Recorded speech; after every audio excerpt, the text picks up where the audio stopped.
1 अप्रैल से नया टैक्स कानून, जानिए क्या क्या बदल जाएगा। नमस्कार, मैं हूं आपके साथ आयुषी गुप्ता।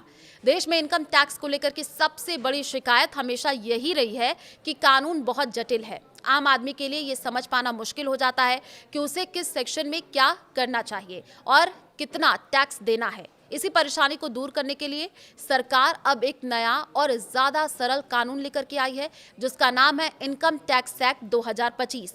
ये नया कानून 1 अप्रैल से पूरे देश में लागू होगा और करीब 64 साल पुराने इनकम टैक्स एक्ट 1961 की जगह लेगा।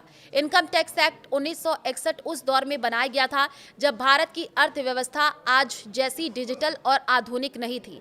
समय के साथ इसमें सैकड़ों संशोधन होते चले गए। नतीजा ये हुआ कि कानून इतना भारी और उलझा हो गया कि टैक्स भरना तो दूर, उसे पढ़ना भी मुश्किल हो गया। छोटे टैक्स पेयर्स, नौकरी पेशा लोग और सीनियर सिटीजन्स के लिए एक बड़ी समस्या बन चुका था। सरकार का मानना है अब समय आ गया था कि पूरे कानून को नए सिरे से लिखा जाए।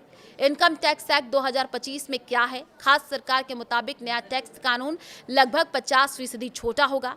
इसमें भाषा को आसान किया गया है ताकि आम लोग भी बिना टैक्स एक्सपर्ट्स की मदद के नियम समझ सके। गैर जरूरी सेक्शन हटाए गए हैं। कई पुराने और बेकार टैक्स प्रावधानों को पूरी तरीके से खत्म कर दिया है। सरकार का दावा है कि इससे टैक्स को लेकर के होने वाले विवाद और कोर्ट कचहरी के मामले भी कम होंगे। टैक्स रेट वही, नियम आसान हुए हैं। देखिए, सबसे बड़ी राहत की बात यह है कि टैक्स की दरों में कोई बदलाव नहीं किया गया है, यानी आपकी टैक्स स्लैब वही रहेगी जो पहले थी। ये कानून रेवेन्यू न्यूट्रल है, मतलब सरकार की कमाई पर भी इसका कोई असर नहीं पड़ेगा। फर्क सिर्फ इतना होगा कि अब टैक्स भरने के नियम ज्यादा साफ और समझने में आसान होंगे। तो असेसमेंट ईयर का झंझट खत्म हो जाएगा। अब तक इनकम टैक्स में प्रीवियस ईयर और असेसमेंट ईयर जैसे मुश्किल शब्द लोगों को भ्रमित में डाल देते थे।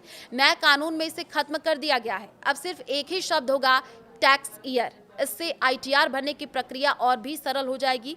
इसके अलावा अगर कोई टैक्स पेयर ये तय तारीख के बाद भी रिटर्न फाइल करता है तो उसे टीडीएस रिफंड पाने का अधिकार मिलेगा, जो पहले आसान नहीं था।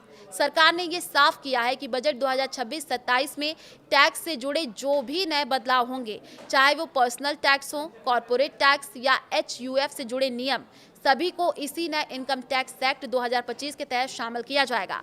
संसद से मंजूरी मिलने के बाद अब इसके नियम और टैक्स फॉर्म तैयार किए जा रहे हैं। पहले भी कोशिश हो चुकी है। देखिए, ये पहली बार नहीं है जब टैक्स सिस्टम को नया रूप देने की कोशिश हुई है। साल 2010 में डायरेक्ट टैक्स कोड लाने का प्रयास हुआ था, लेकिन वो सफल नहीं हो सका। बाद में 2017 में एक कमेटी बनाई गई, जिसकी रिपोर्ट के आधार पर अब ये नया कानून तैयार किया गया है। इनकम टैक्स एक्ट 2025 का मकसद साफ है, टैक्स सिस्टम को सरल, पारदर्शी और भरोसेमंद बनाना। टैक्स वही रहेगा, लेकिन समझना अब आसान होगा। नौकरी पेशा लोग, छोटे कारोबारी और सीनियर सिटीजन्स के लिए ये बदलाव बड़ी राहत माना जा रहा है।